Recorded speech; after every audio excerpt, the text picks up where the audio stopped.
ChatGPT Plus is free for college students through May. Here's the thing. You've got a lot to do between now and then. Studying for finals, writing papers, trying to keep your life on track, and ChatGPT can help with all of it. It can quiz you for your econ exam, make a study guide from your French notes, plan out your meals and study breaks. It can get really specific on how you like to learn. It can even help you come up with ways to stop procrastinating. So from now until summer break, take advantage of all the ways ChatGPT can make your life easier. Restrictions apply.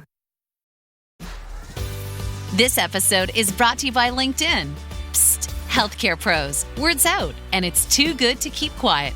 Look, LinkedIn is revolutionizing job hunting, making it possible to search by specialty, shift preference, and salary. Endless scrolling is out. Whether it's a mental health therapist or dental hygienist, finding the perfect role is faster and easier than ever. Head to linkedin.com/healthcare and start your search today.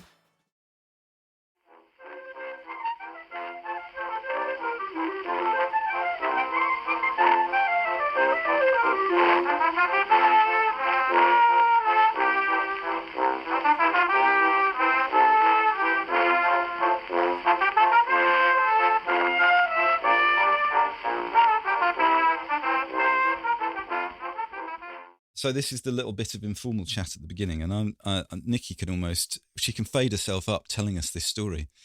How did this come about, Nikki Birch? What is the particular strange alignment of stars and circumstances that brought this episode about? I'm slightly embarrassed to say. Go on. Do it. Well, you know how some people go to book clubs? Yeah. Well, I've heard. As soon as, and this is the truth, as soon as we could, right, Joe, as soon as the law enabled us to gather, the first thing that Joe and I did was go to a podcast club. A podcast club? What's that? It's a bit like book club. Well, you sit around listening to a podcast? No, you listen to the podcast in advance and then you talk about them. Ah. Oh, my God. Oh, God, says Andy. That sounds awful. That sounds terrible. It's actually really good. We went to our podcast club, which was in well, it wasn't even a garden. It's a roof garden of a mutual friend's house. And and it was literally the first event. And I don't know about you, Joe, but I had been working all day. I was probably producing and backlisted. Yeah. Anyway, and I had worked up until the point of leaving. And I turned up at this podcast club completely empty-handed, but only with one thing, my swimming costume. Because I've been told that the host had a hot tub. Yeah, which she'd bought as a lockdown treat to herself, as I understand. And it was tiny, wasn't it? That was a bit. So I climbed into this hot tub, and all of a sudden, Joe and I are sitting next to each other, knees knocking, drinking wine in a hot tub. It was pretty awesome. It was pretty awesome. So we started talking, and after about half an hour, he told me he wrote books. And then we realised that all networking should be done in a hot tub. Yes, Andy. And lo, a backlisted episode was born out of the hot tub. This is actually how all backlisted episodes come together. I have never knowingly been in a hot tub, but I was on Twitter a few weeks ago, and I saw that the author Marie Phillips was tweeting about a book. And this is what she wrote. She said, if you want a hilarious book that absolutely captures the terrible monotony of lockdown living, I highly recommend The Evenings by Gerard Reve.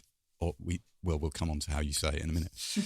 Yes, it came out in 1947, but the energy is utter 2020-21. And I replied to you and said, oh, that sounds good. And you said, Marie, I think it will be right up your street. And I said, I very much enjoy reading about tedium. So yes. And you thought I was joking, but it's not. I do really enjoy. I love novels about. I don't like boring novels, but I do like novels about boredom. I find them very stimulating and often quite funny. It did not even cross my mind that you were joking. When you said you enjoyed reading about tea, Jim, I was like, of course. Of course he does. But then when Joe said he was gonna, he got out of the hot tub and said, "Have I got a book I'd like to talk about on Backlisted?" I got a book for you.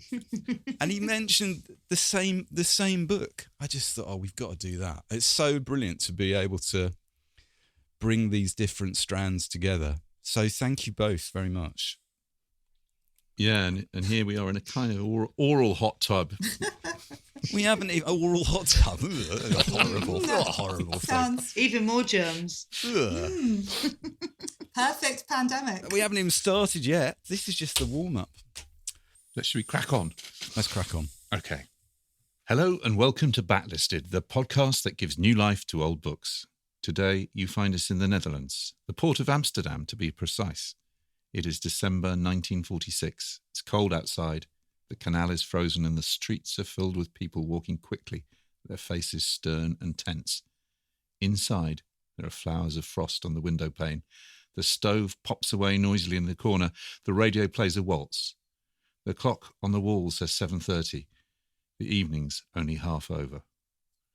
I'm John Mitchinson, the publisher of Unbound, the platform where readers crowdfund the books they really want to read. And I'm Andy Miller, author of The Year of Reading Dangerously. And today we're joined by the miracle of the internet and hot tubs by two new guests. Marie Phillips. Hello, Marie. Hello. And Joe Dunthorne. Hello, Joe Dunthorne. Hello. How nice to see you both. Excellent. Joe Dunthorne is a novelist and poet and was born and brought up in Swansea. His debut novel, Submarine, was translated into 20 languages and made into an award-winning film. His second novel, Wild Abandon, won the Society of Authors Encore Award. His latest is The Adulterants. His first collection of poems, O Positive, was published in 2019, as was his tremendous short story, All the Poems Contained Within Will Mean Everything to Everyone.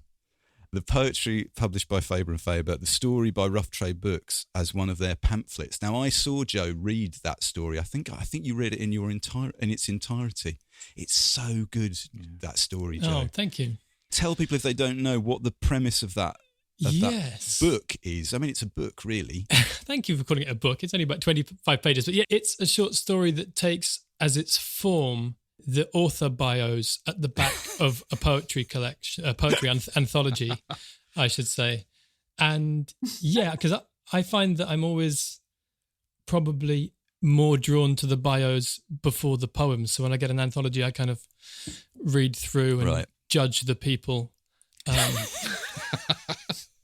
prematurely. So I just thought it'd be fun to try and turn that into a narrative form. We both endorse that strongly, don't we, Mitch? We do. It's a terrific little book. It's brilliant. So welcome, Joe. And welcome, Marie. Marie Phillips is an author whose works include the international bestseller God's Behaving Badly, a first novel that was also translated into 20 languages, though interestingly, not the same 20 languages Joe's was translated into. The Table of Less Valued Nights was longlisted for the Bailey's Women's Prize for Fiction in 2015, and Oh, I Do Like to Be, a seaside reworking of Shakespeare's play The Comedy of Errors, was published by Unbound in 2019.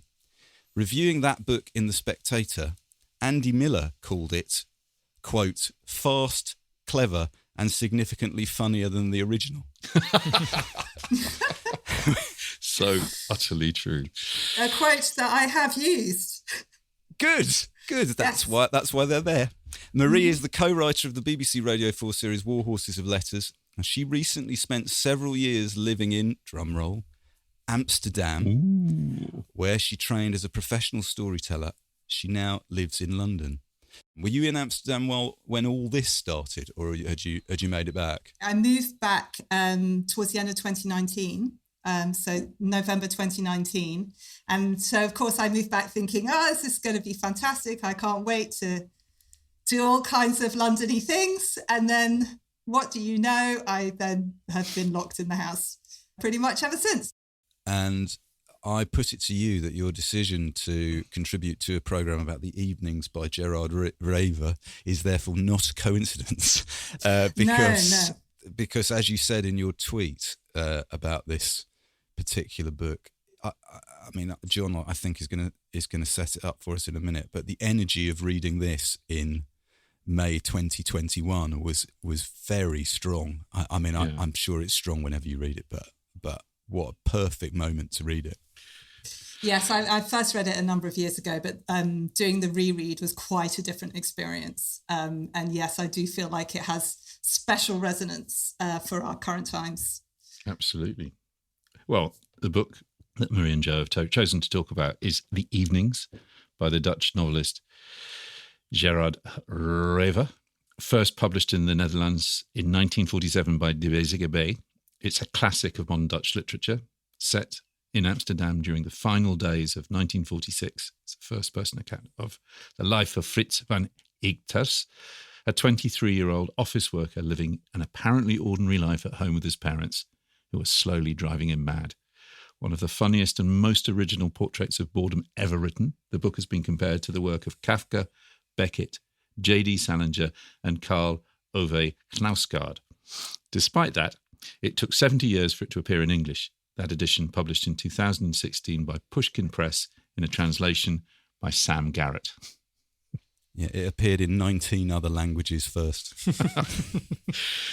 Okay, but before we start kneading our toy rabbits, Andy, what have you been reading this week? Did you just say kneading? Do you mean kneading as in kneading. Kneading bread. Yeah, like kneading bread. Kneading our toy rabbits. Yeah, I've been reading a book published by our friends at Uniform Books, who are responsible for coincidentally, for the book by Peter Blegvad, John, that you talked about a few weeks ago on here. And it's called Landscapes of Detectorists. And I think you might have mentioned that on the show as well. You might have mentioned this book as well. It's a book about the landscapes and their usage and what they mean in the television series Detectorists. And I said before we started that I didn't want to spend ages saying how great Detectorist is, because I think everybody knows that. It's situation comedy. It was on BBC 4. It made it into 3 seasons and a Christmas special. Toby Jones, Mackenzie Crook. It's terrific. It's funny. It's very of its moment.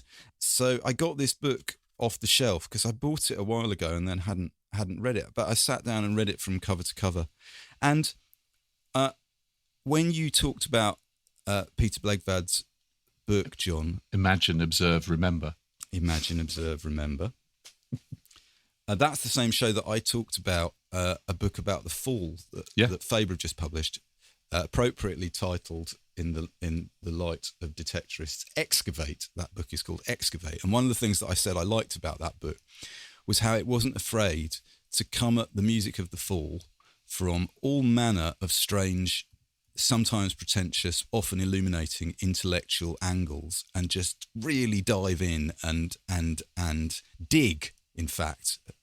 And that's sort of the same here with Landscape of Detectorists. That's why I really love this book.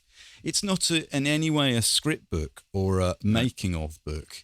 It does have a foreword by Mackenzie Crook and an afterword by Adam Tandy, who was the original producer.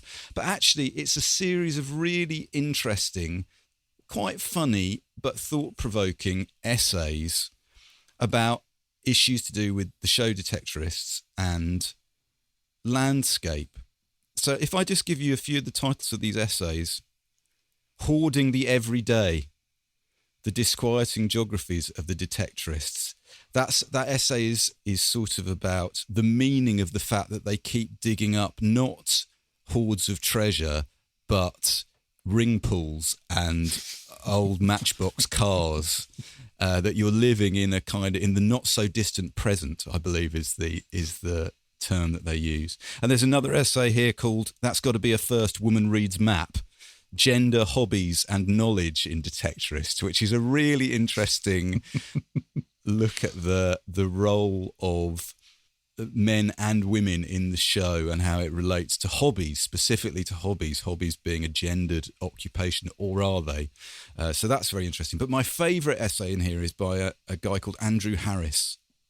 It's called When I Get Up, It Just Goes to Shit, Unearthing the Everyday Vertical Landscapes of Detectorists. And this is an essay which takes as its starting point the idea that for a show that is about digging down into the ground, there's an awful lot of stuff that happens in it up in the air. So it's full of aerial shots, and it's full of things, people looking up, and it's full of, like in the third season, if you haven't seen it, the treasure isn't buried treasure. The treasure is high in a tree because some magpies have flown it up there. So it's a really playful look at the show from above rather than below. And I'll just read you a bit. And there's a sentence here which, like a field, you could wander around in. It's so delightful, is it? I'll pause when we get to it. There are other junctures in Detectorists where access to place-based digital knowledge also breaks down. In one of Lance and Andy's numerous TV-orientated conversations, the subject of the Wombles comes up, appropriately so, given that this is another British television programme centred around its protagonists navigating between the surface and subsurface in search of that which has been lost or discarded.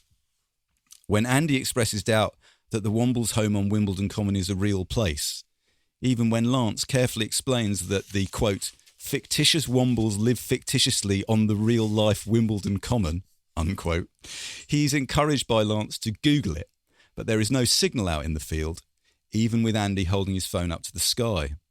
Here comes the sentence, everybody. Wander around in this.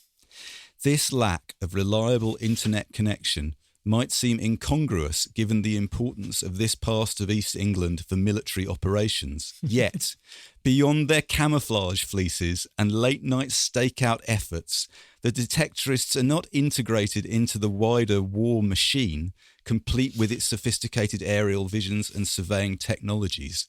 Indeed, in the second episode of the first series, 2 fighter jets roar rapidly overhead, while Lance and Andy, heads down and headphones on, obliviously and unsuccessfully search the ground. I think that's brilliant. I think that's just brilliant. That's so much fun. Beyond their camouflage fleeces and late-night stakeout efforts, the Detectorists are not integrated into the wider war machine. I imagine when Andy Harris wrote that, he had 2 Marmite sandwiches in a bath to celebrate. Absolutely brilliant. Anyway, so that's Landscape of Detectorists, edited by Innes M. Keighren and Joanna Northcup, and that's published by Uniform Books. John, what have you been reading this week? It's not I hadn't really thought about it before we did this, but I've been reading a book by Bella Bathurst, just published profile books called Fieldwork. And the subtitle is What Land Does to People and What People Do to Land. And it's a book about farmers and farming. Let's be honest, it's a very simple idea.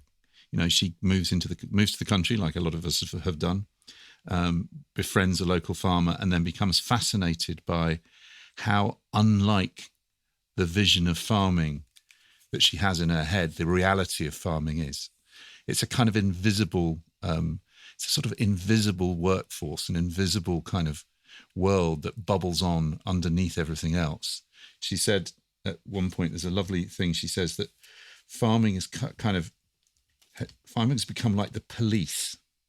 She said it's sort of like middle-class people used to think that basically farmers were good, but without understanding anything about it. Now middle-class people think they're basically bad without understanding anything about it. Mm. So she sets herself out to understand. So she goes all over the UK.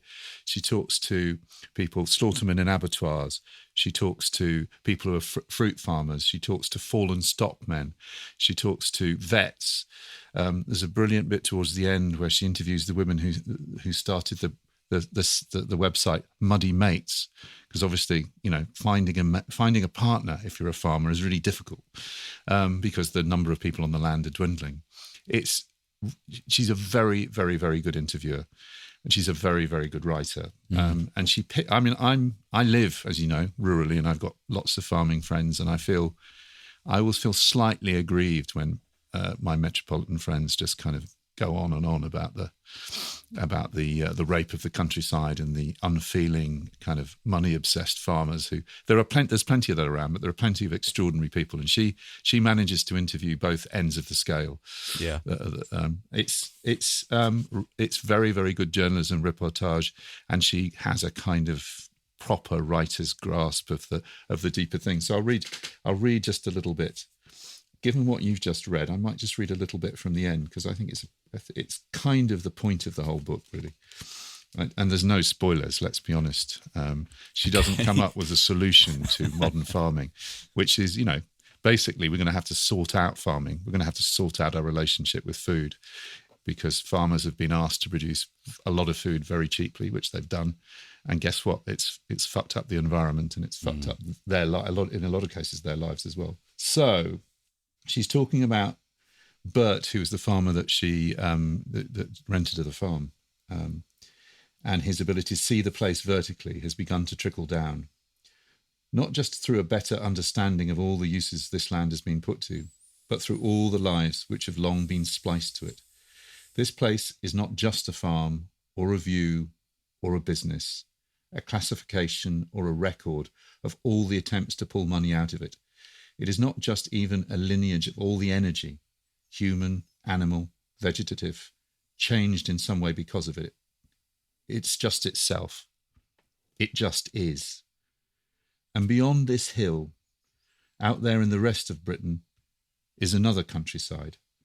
Along the roads, billboards announce MOTs, nursery places, and NFU insurance. And every lay-by harbours a lost Hermes driver. There's a bus stop with a broken shelter and a column of black smoke suggestive of burned carpets. There are boarded-up pubs, forestry operations and archaeological sites, signs informing the passing motorist that lane priorities have changed or Christ died. There are offers on windfall pears and cockapoo pups, festoons of fresh electric fencing, discarded face masks and skeletal pylons. Empty industrial units square up the edges of the road, and the council announces roadworks to be started last year. There are grit bins, dance classes, craft fairs and zip wires, CCTV in the trees, and a half-century of unmoved scrap. There are dead badgers ballooned by the side of the road and a bouquet of barred feathers rising up from the tarmac. And away and beneath, in the places the roads will never reach, an older, deeper country lives on. Once in a while, walking home through the blue of an autumn dusk, time skids sideways. The line of the oak, the flare of the bonfire, the deep beat of approaching horses belong to now and never and always, reminders of a wilder kind of land. There are still things hidden in the tangles of bracken and briar, kept safe in the hollows, waiting. And out beyond all of this is always a farm. And in every farm there is something going on which isn't at all like you think it is. This is like Landscape of Detectorists meets Landscape of This Country. Yeah, it's kind of is. It could be Landscape of This Country. It's exactly right. Who's it published by? It's published by Profile, and it's just out. And it's by Bella Bathurst Fieldwork, right?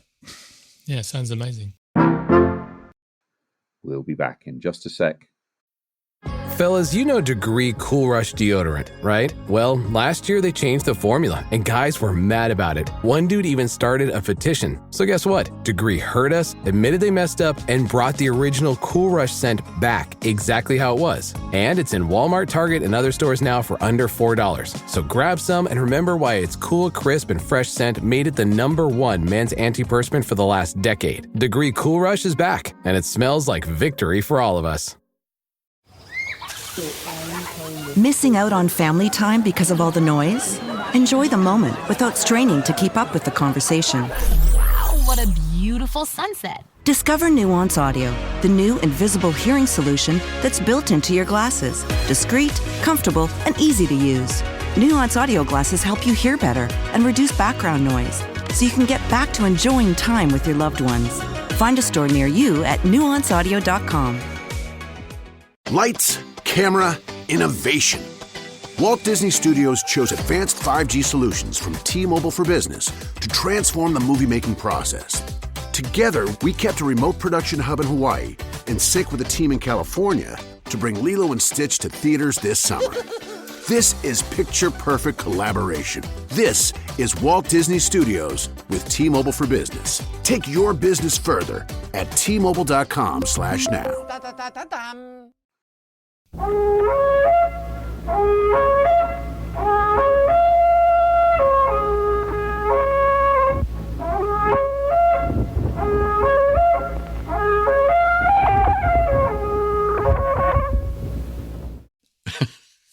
John, would you like to know which deeply appropriate Dutch indigenous instruments we have just heard being played specially for us to start our chat about the evenings? No, go on. It's some sort of horn. It's the Dutch midwinter horn. And the evenings is set in a 10-day period in the middle of winter, isn't it? It's the last days of 1946. Would you like to know how you make a midwinter horn? Go on. In the quiet of winter nights between Christmas and Twelfth Night in East Holland, one may hear the nostalgic notes of the I'm not making this up. That's a real thing. The midwinter horn. A small alder log is split and the pith is removed from the two halves, whereupon the halves are bound together again. A mouthpiece of elder wood is inserted and water is poured through the hollow. The wood swells and the water freezes in the December night, and the primitive tube produces a sweet tone. So it's an organically grown thing that the Dutch only play in midwinter, right? And I thought, what a metaphor for this novel. It's like this strange honking from the middle of winter in Holland. I don't know where to start, really. Why don't we start by asking Joe, The Evenings by Gerard Reve. No, in fact, I'm going to ask Marie. Please confirm for us the pronunciation of this author's name. Gerard Reve.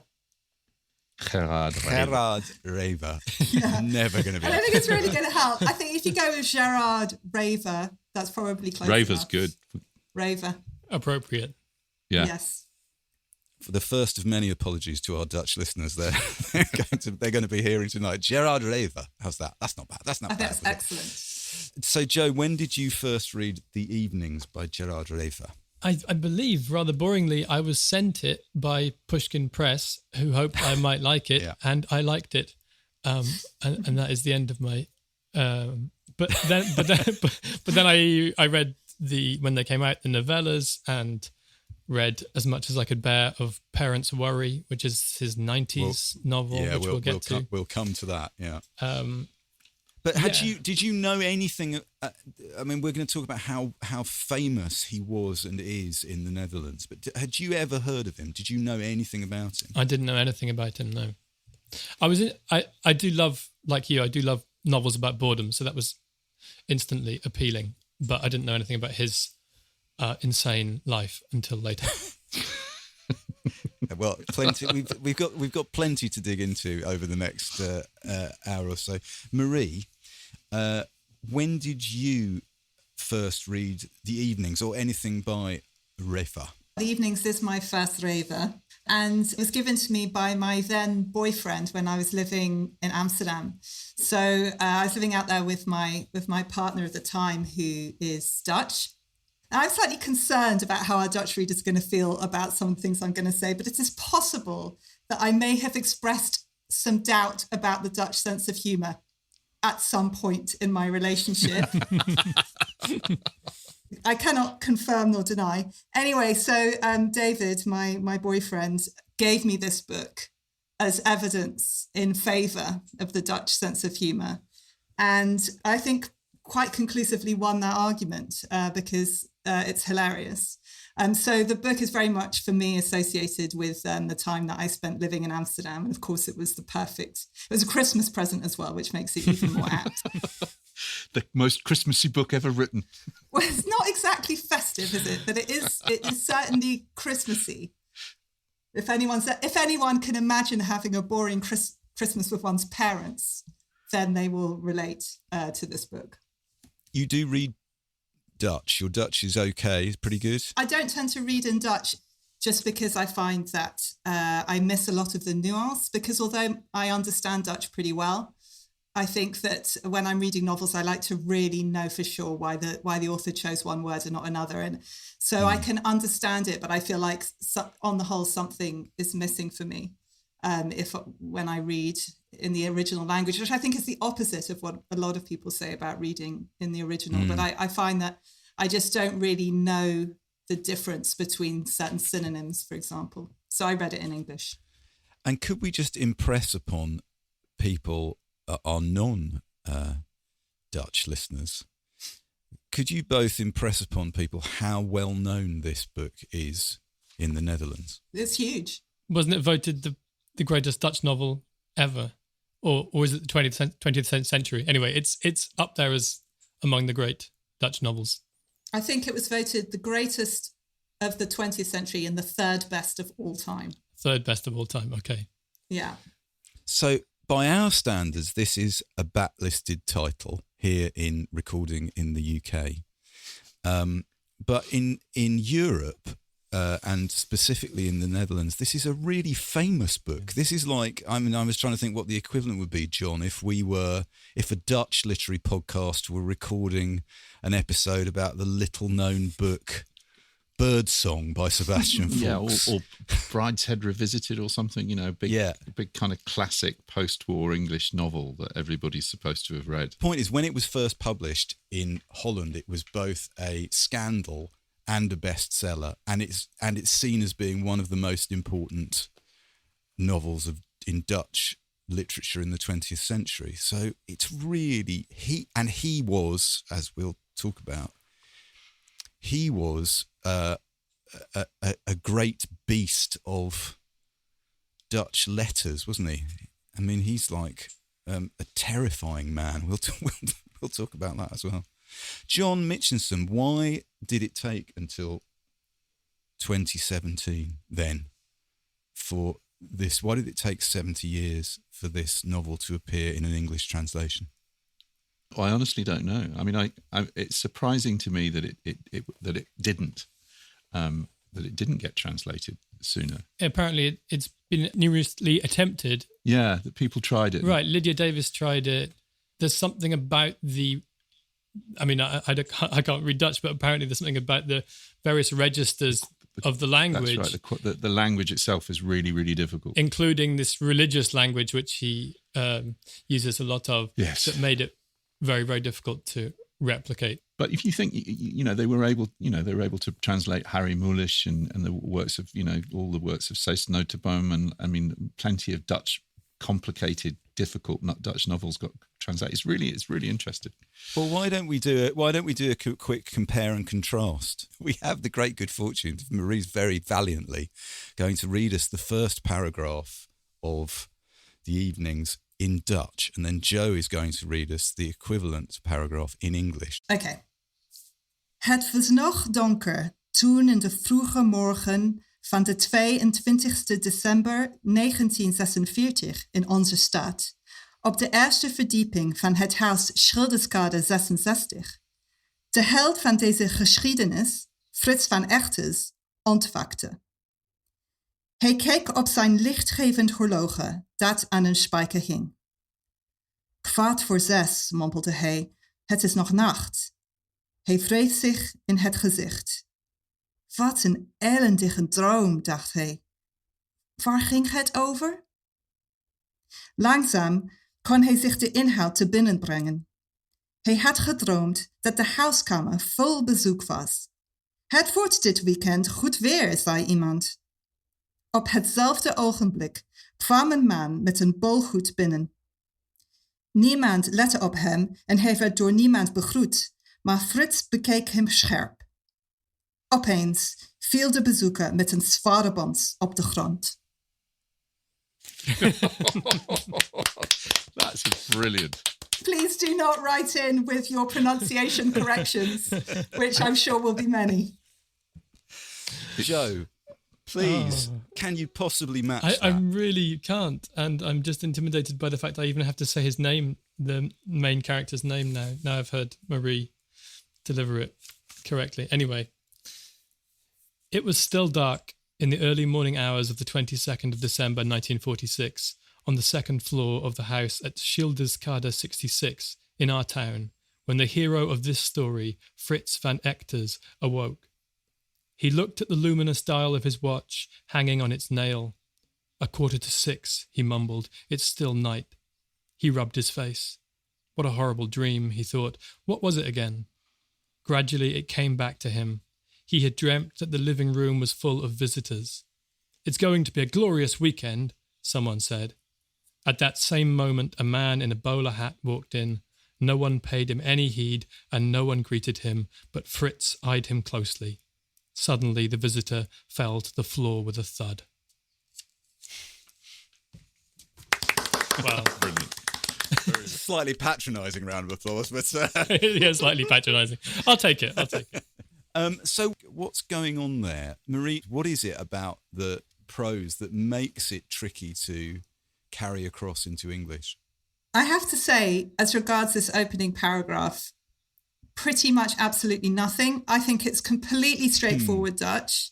I do know that the Dutch are very fond of claiming that their language is impossible, and I've had people say that to me very often when I'm learning Dutch, very proudly. Oh, it's very difficult, isn't it? And I think, well, okay, not if you speak English and a bit of German, it's not too bad. But because I translated another passage of his letters, which we might get onto later, and we will. He does use some really kind of fruity expressions, interesting choices of words, and he uses little religious phrases sometimes in the middle of his sentences. But I cannot explain it from my own reading. I cannot explain why people think that this is so difficult. And actually, my suspicion is it's not so much about the language and the prose, it's about the sheer Dutchness of the content that they are afraid that people will get wrong because it is so utterly immersed in Dutch culture. And I think that is the key thing. Okay, that's interesting. It's that thing about it. I mean, one of the comparison points always is Catcher in the Rye. And it struck me that getting that tonal Holden Caulfield thing, you know, that sort of slangy, that sort of tone between, it's not, The Evenings is clearly different, but I can imagine, you know, they have that. I mean, from what I've read is that they have that is a sort of evenings tone or an evenings humor that they talk about.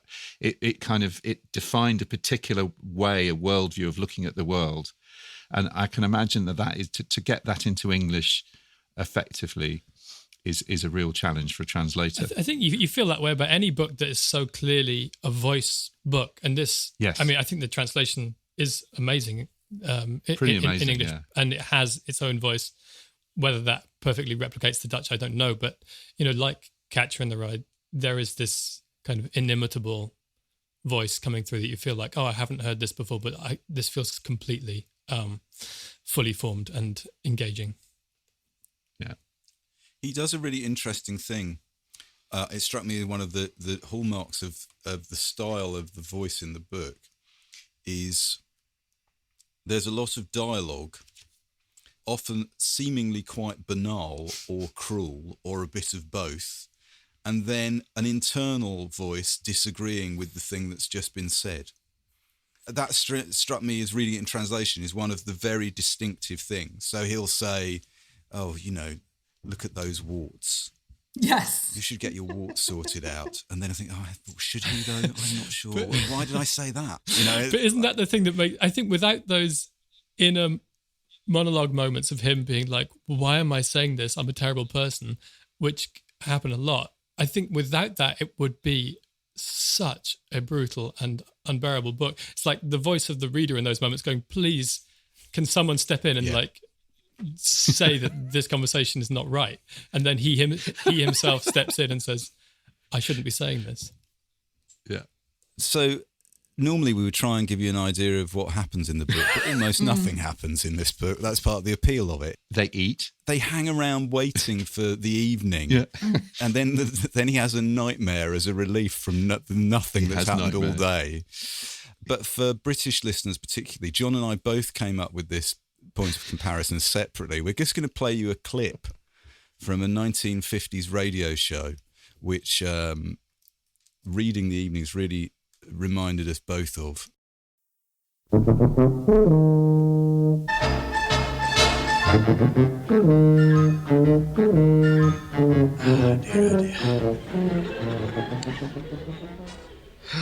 Dear me. What's the time? 2:00. Is that all? Oh, I'm fed up. Oi. What? Why don't you shut up moaning and let me get on with the paper? Well, I'm fed up. So you just said. Well, so I am. Look, so am I fed up, and so is Bill fed up. We're all fed up, so shut up moaning and make the best of it. You sure it's only 2 o'clock? No, it's 1 minute past 2 now. 1 minute past 2. And the time drag. Oh, I do hate Sundays. I'll be glad when it's over. Drives me up the wall just sitting here looking at you lot. Why don't you men go out for a walk while I wash up the dishes? Why don't you go for a walk? Go on up it. Be one less to look at all day. That's a clip from the brilliant Sunday Afternoon at Home. Genius. Hancock's Half Hour, written by Galton Simpson. Tony Hancock, Sid James, Bill Kerr and Hattie Jakes there. It struck me, Marie, that The Evenings as there is rather like the stuff of sitcom. It's people trapped in a place bickering. But it is funny, right? It's extremely funny. And I'm embarrassed to admit I haven't listened to all of Hancock's Half Hour. So that was a new one on me. And as I was listening to it, it's so close to the tone. It was interesting. It is, right? It's an amazing choice. It was really interesting for me rereading this book after a few years, because all I really remembered from my first reading was him in the house with his parents. Like, there's quite a lot of other stuff in the book where he goes out and he visits friends, and there are a series of nightmares that he has. And it's not that I'd completely forgotten that happened, but for me, the overwhelming memory of the book is these endless sort of early evenings between the end of work and time to sort of go out and have a drink, of just him sitting at home, either alone or with his mum and dad, getting more and more irritated by the tiny little things that they do. And I spent the first 2 months of lockdown living with my mum and dad.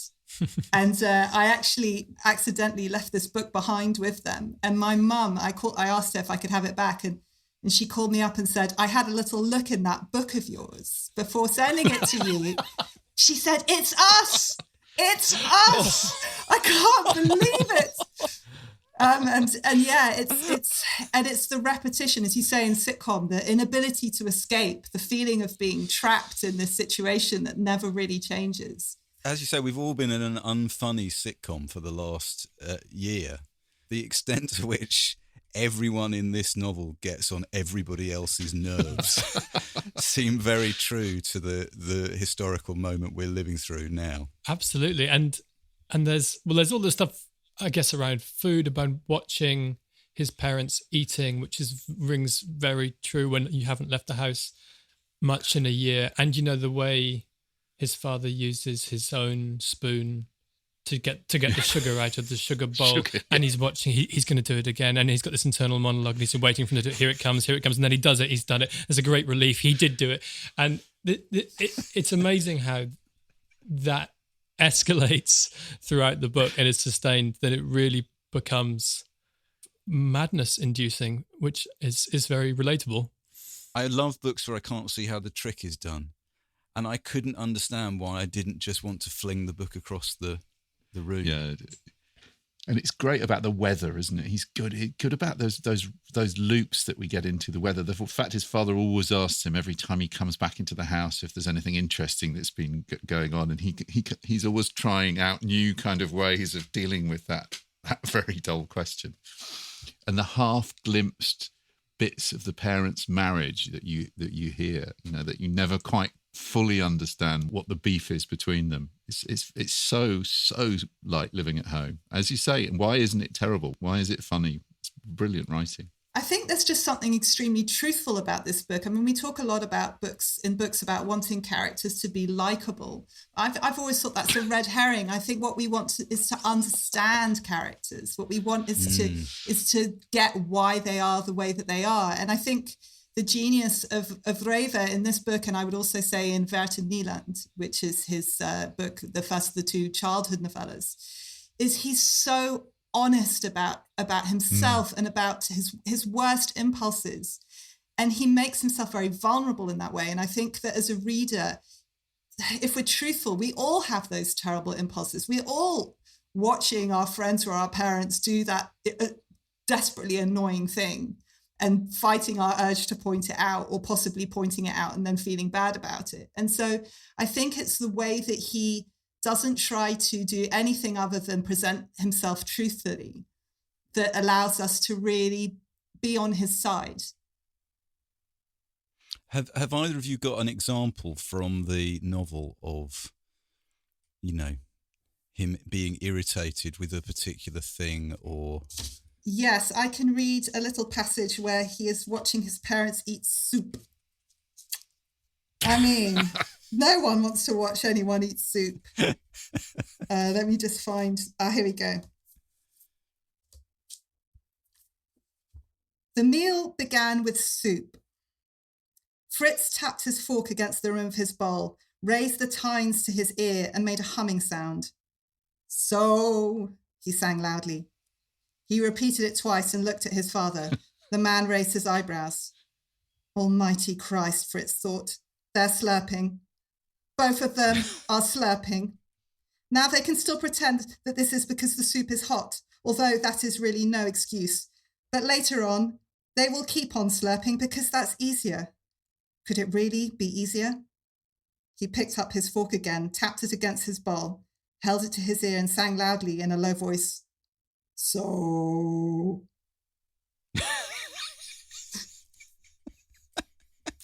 Repetition is a big thing I like, and repetition is a big part of this book. The fact that the structure is 10 days, you're locked into a 10-day structure, aren't you? 10 chapters, 10 days, nothing happens differently every time.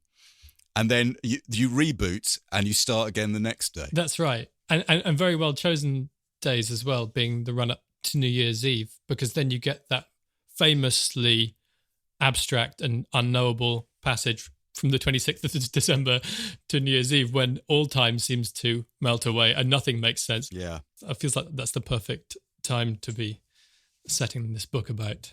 I think he's a real master of time. The way that he writes about time is really striking.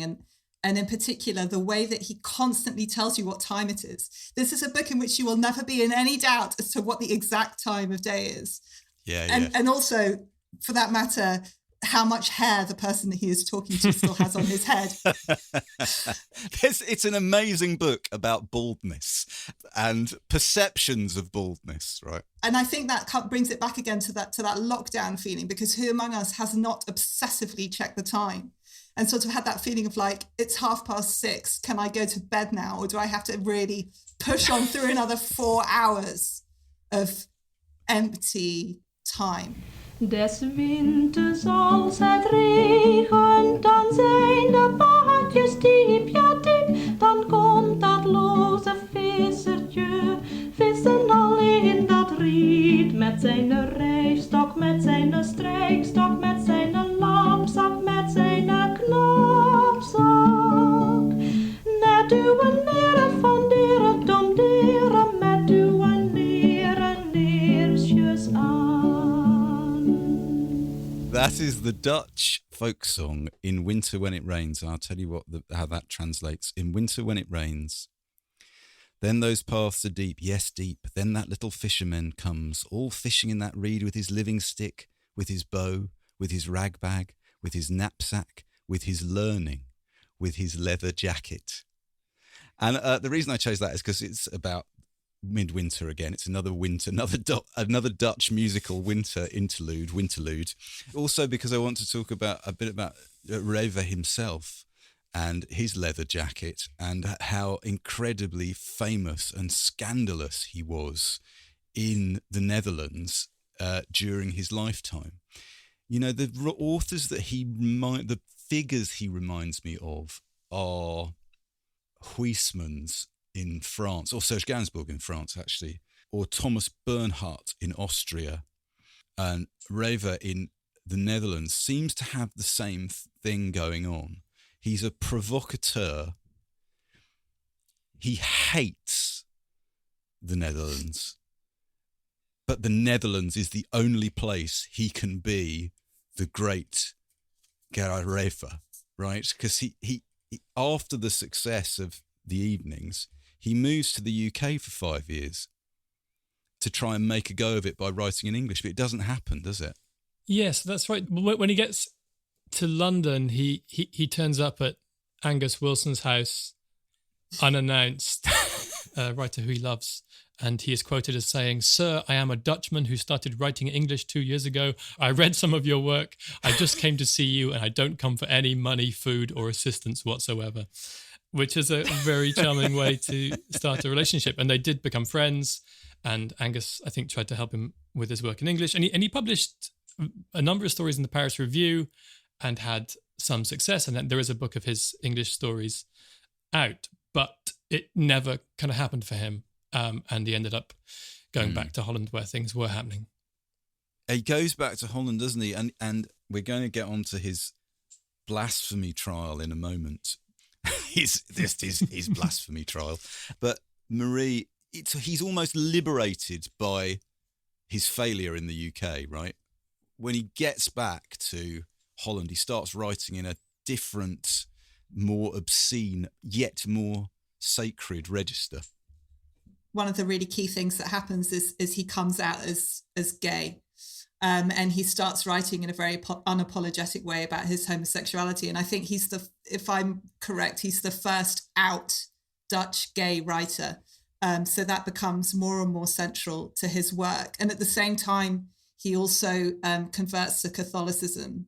And there becomes this kind of combination of sort of writing about gay sex, but also writing about his devotion to God or his complaints towards God, and also his sadomasochism.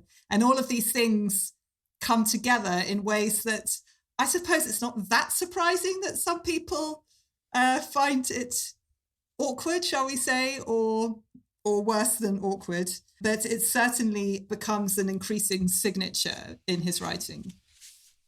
Yeah. It's true with Parents Worry. I struggle with that.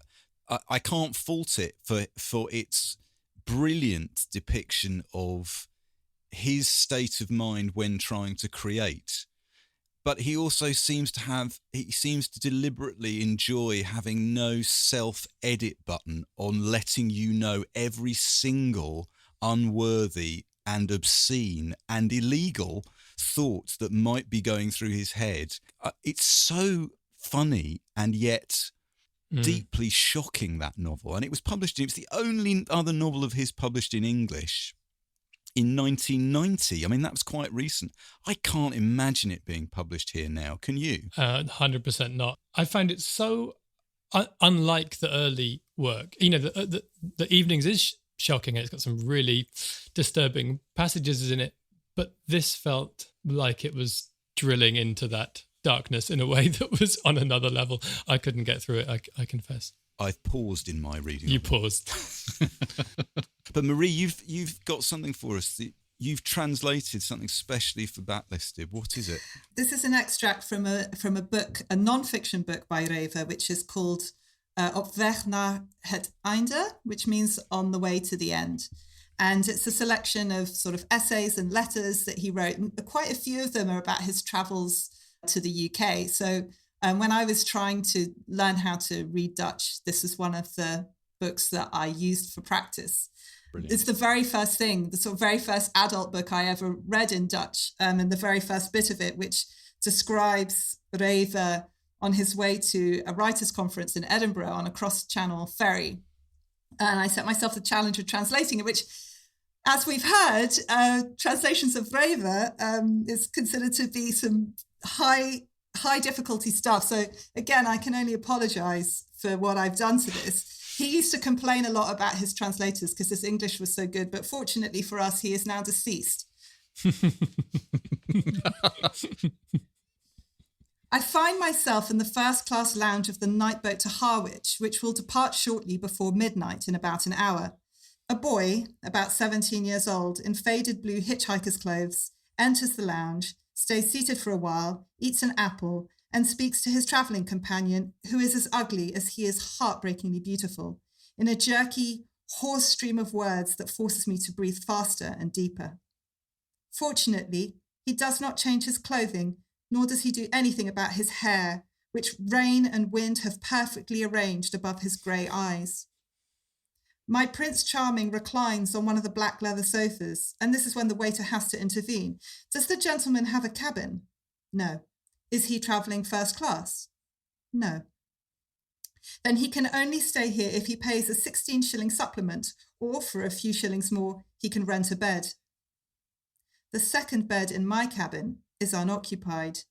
A daydream rushes through me, an evening dream, a sea dream. But how am I supposed to get him through all those corridors where at each intersection a different sick penguin is waiting behind a table filled with tickets, numbers and keys? The boy grins cheekily, disappears with his travelling companion, and now I'm off to bed. Not my choice, but your will be done. Whenever I have shared a cabin on a ship with someone else, it has always been with a young man, well under 30, of course, but already with a thick, expressionless face, deathly white skin under 2 layers of underwear, a very bad figure, a nasty smell of the sea, and a spotted neckerchief, with no origin, no purpose, and no understanding of any of my comments or communications, so that in the end, I tend more and more towards the belief that they are dead, condemned by vengeful land gods to sail the seas by night for all eternity. It is better to have a cabin alone than to share it with such ominous folk. The ship starts to vibrate. I bolt the door, crawl under the covers and try and dispel a rebellious thought, but am unable to prevent myself from speaking it out loud. When you redeemed mankind, why didn't you include me? Wasn't it all supposed to happen in one go? Oh, it's brilliant. Yeah, Thanks, so Marie. It's great. Brilliant. Well done. Brilliant. What I think is so interesting about that is the mixture of the sacred and the profane. You know, the highly sexualized Catholicism is the thing that does for him when he's put on trial for blasphemy. And I've got here his novel Nearer to Thee, which has yet to be translated into English. Did you translate this, Joe? This little bit is an amalgamation. I couldn't find that whole passage translated, but I could find 2 halves and I put them together. This is the thing that lands him up in court in the Netherlands, tried for blasphemy. And already you can tell this is so distinctively his later voice. And God himself would visit me in the form of a 1-year-old mouse-grey donkey and stand in front of my door and ring the bell and say, "Gerard, that book of yours, did you know that I wept while reading some of its passages? My Lord and my God, praised be to your name to all eternity. I love you so immensely," I would try to say, but would burst out crying halfway and start to kiss him and pull him inside. And after a colossal climb up the stairs to the little bedroom, I would possess him 3 times and at great length in his secret opening, and afterwards give him a free copy of my book. Not in paperback, but in hardcover. No frugality or stuffiness, with the dedication to the infinite, without words.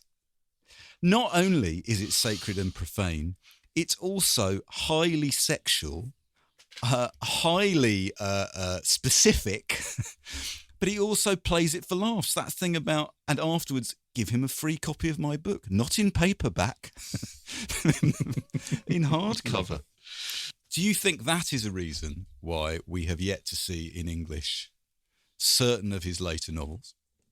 By 1983, when Paul Verhoeven is adapting The Fourth Man for film, and so The Fourth Man was a huge international hit, and it's based on a book that hasn't been translated that I haven't read. So I have to assume, well, there's no way that you can assume actually which parts of it are Paul Verhoeven and which parts are Gerard Reve, but they're both provocateurs. I mean, it's a perfect marriage. And the main character is called Gerard Reve and is a bisexual alcoholic author.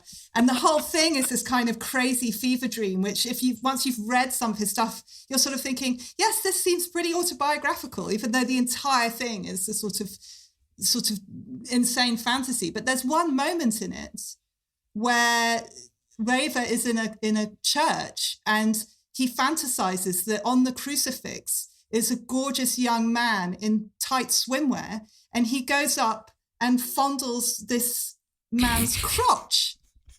So by 1983, that can be put into a Dutch film, which then goes on to have international success, and as an aside, is remade as Basic Instinct. In the original, it's about Gerard Reve falling in love with a woman who may or may not be a serial killer. And in the remake, it's about Michael Douglas falling in love with a woman who may or may not be a serial killer. But in the remake, which is also by Paul Verhoeven, it's the woman, Sharon Stone, who's also the bisexual author. So in fact, oh my God, Gerard Reve is the model for Sharon Stone's character in Basic Instinct, which did come as a bit of a surprise to me. But yeah, so in terms of the blasphemy, it was so much part of his public persona that this was able to be put into a film, and it passes. It doesn't perturb anyone, apparently. Well, his public persona is a really interesting thing. That's one of the other things about Reve, which he's incredibly modern, because he's one of the first, and again, very like Bernhardt, very like Huysmans or Gainsbourg, they are very aware of their own value as a public figure. And one of the things I found out today about Reve is the Rijksmuseum in Amsterdam owns 500 of his author photos. 500 different ones taken at different times in his career. I tweeted a few of them earlier on. We'll put them on the Instagram. They are incredible pictures. Amazing. They're so rock and roll. They're all from the late 60s. Fisheye lens, posing with some teddy bears on his bed. Oh, it's so unsavory. Anyway. Did they have the one with him kissing the donkey? Did you see that? Yes. Yeah. I think he's a real Dutch eccentric. The Dutch do like what they call their bekende Nederlanders, which means they're well-known Dutch people. And the sort of definition of Dutch celebrity is surprisingly broad. If you watch a celebrity game show in the Netherlands, there's likely to be sort of, I don't know, like an opera director and a sort of notable journalist. It's not kind of people who are on Love Island. They just love anyone remotely notable. And I find that his notoriety is sort of rooted in the everyday, and it's rooted in these found objects, which also sort of pepper his books as well. Like his characters are always gathering objects, little everyday objects from here and there. So in the evenings, there's the little rabbit or the little aluminium cup. And in Verter Nieland, he finds a gramophone horn in a ditch and is very excited by that. Or he's always hiding little objects here and there. And there's something, it's very appropriate that in his author photographs, he's surrounded by all of these things because he builds his worlds from these objects that he has found, these found objects.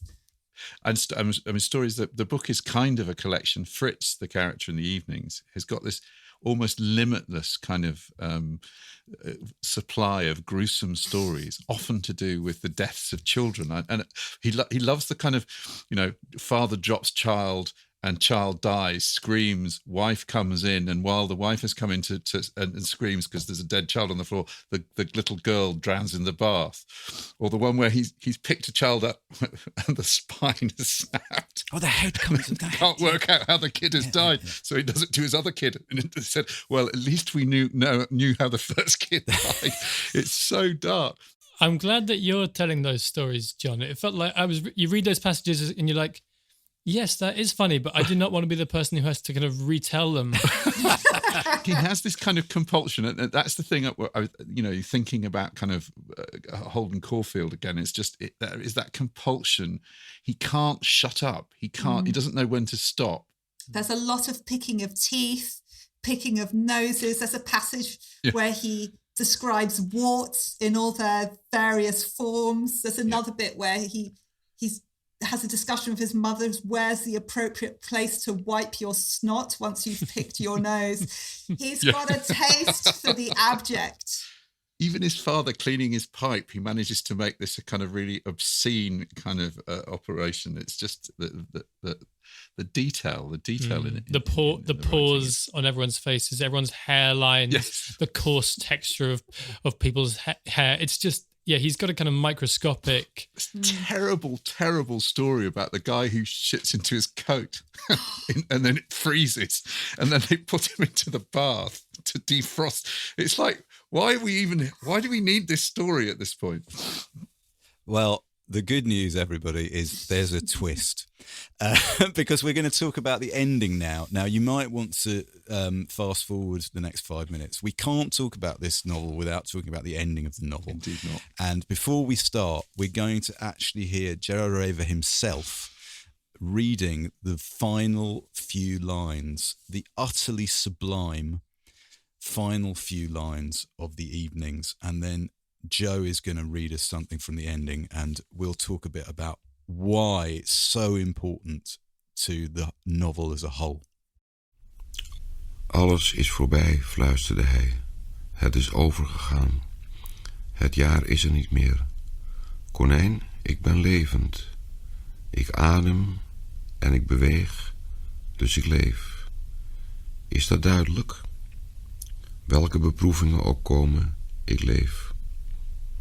Hij zoog de borst vol adem en stapte in bed. Het is gezien, mompelde hij. Het is niet onopgemerkt gebleven.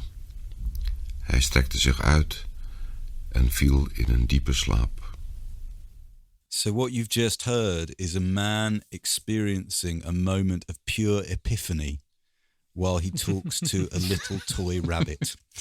It's really amazing and interesting because the early reviews were so blindsided by the other elements of this novel, its darkness and its bitterness and the nasty jokes, that a lot of the early reviews completely missed the fact that it ends with the religious epiphany, which is one of the most strange and unusual ones I've ever read. I'm going to read a little passage where he's talking about his parents again, who, as we've talked about, he's very annoyed by, but at this point, that annoyance is kind of transcending into just a real empathy for them, as well as still finding them annoying. Eternal, only, almighty our God, he said quietly, fix your gaze upon my parents. See them in their need. Do not turn your eyes from them.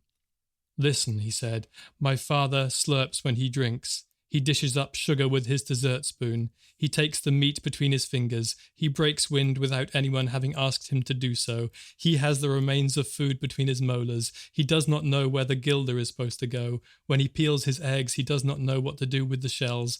He asks in English whether there is anything new and interesting to report. He mashes together all the food on his plate. Everlasting Lord, I know that it has not gone unseen. He mislays postage stamps, not on purpose. He actually mislays them. You can't find them, and that's all that matters. He wipes his fingers on his clothes. He turns off the radio. If I play around with the fork, he thinks I've gone mad. And he spears things from off the platter. That is unclean. And he often goes without a tie. Yet great is his goodness. And he goes on to list his mother's flaws in the same way. Before, in a really, really beautiful way, describing his love for them and viewing them as flawed, beautiful humans like we all are. And it is an amazing, really moving and surprising end to the novel. The last few lines where he says, the year is no more, rabbit, I am alive, I breathe, I move, so I live. Marie, that is the thing I found incredibly moving to read in May 2021. You know, to read a novel that's about being trapped and then having this moment of epiphany at the very end. He survives it, and he also bears witness to it, literally through writing the book. And then also just as the character who has not written the book, but who's just seen his parents for who they really are. He's seen himself, he's seen his friends, and he invites God to see them. And he says that it has not gone unnoticed. And there's something in that sense of sometimes, yes, life is very boring, very repetitive, very difficult, very sad, but we bear witness to it. We are still alive, or we have survived. And that is extremely moving at the moment, and really at any time. It also has something, presumably, John, to do with the Second World War. Yeah, I mean, this is a novel written in Amsterdam, yeah, in a country ravaged by the Second World War. It barely mentions the war. No. But presumably it has some kind of deep resonance to people who've lived in a climate of repression and fear to still be there. I breathe. And I think that is the thing, isn't it? The breath at the end really felt the sort of chiming with a kind of late Beckett feeling in him with the, you know, everything stripped away. It's just him on his bed breathing and feeling, I mean, perhaps more than Beckett would, but just that the very fact that he's still able to do that means that he's survived it all. But that word unnoticed is really interesting. It's just, it has been seen. It has not gone unnoticed. It's really powerful. That, you know, whatever there is, you know, you can't not be. That's an amazing end to a novel. This is the moment he finally he cracks open and he is able to view his parents with the love that he knows they deserve. But his personality, his cynical personality, is for 99% of the book unable to offer them this goodwill. And here he manages it. What's really striking is he writes the parts that any other writer would leave out. So it's not that Fritz is never going to have anything happen in his life, and maybe he'll get married, or maybe he'll have children, or he'll get another job, and he's just been through World War II, so stuff happened then.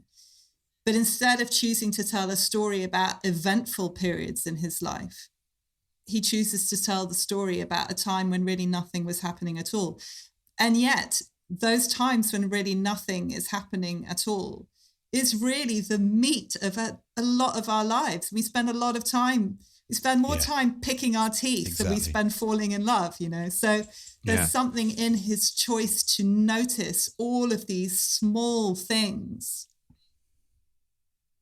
I've got a quote here from Walter Benjamin.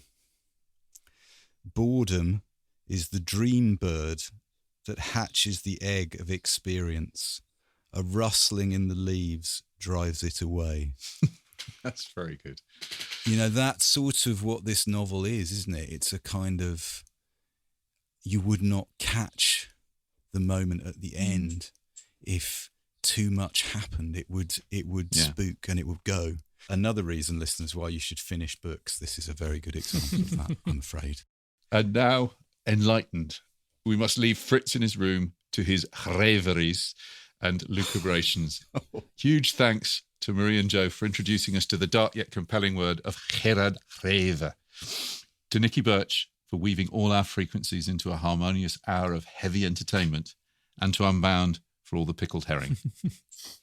You can download all 138 previous episodes of Backlisted, plus follow links, clips and suggestions for further reading by visiting our website, backlisted.fm. And we're always pleased if you contact us on Twitter and Facebook, and now in sound and pictures on Instagram too. You can show your love directly by supporting our Patreon at patreon.com/backlisted. We aim to survive without paid-for advertising. Your generosity helps us do that.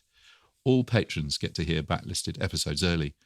And for less than a stack of aluminium beakers at the House of Gifts, Lock listeners get 2 extra Lock Listeds a month, our version of a dingy Dutch bedroom where we go to play records, read books, watch films and dream lurid dreams to share with you all. Lock listeners also get to hear their names read out on the show as a mark of our thanks and appreciation. And this week's batch are Felicity Green, Madeline Seidenberg, Helen Stanton, Robert Bresnan, Faye Young, Russell Oxley, Kirsty Dool, Patsy Lyle. That's all for now. Thank you for listening and for your support. We'll be back in a fortnight. If you prefer to listen to Backlisted without adverts, you can sign up to our Patreon. It's www.patreon.com/backlisted. As well as getting the show early, you get a whole 2 extra episodes of what we call Locklisted, which is Andy, me and Nikki talking about the books, music and films we've enjoyed in the previous fortnight.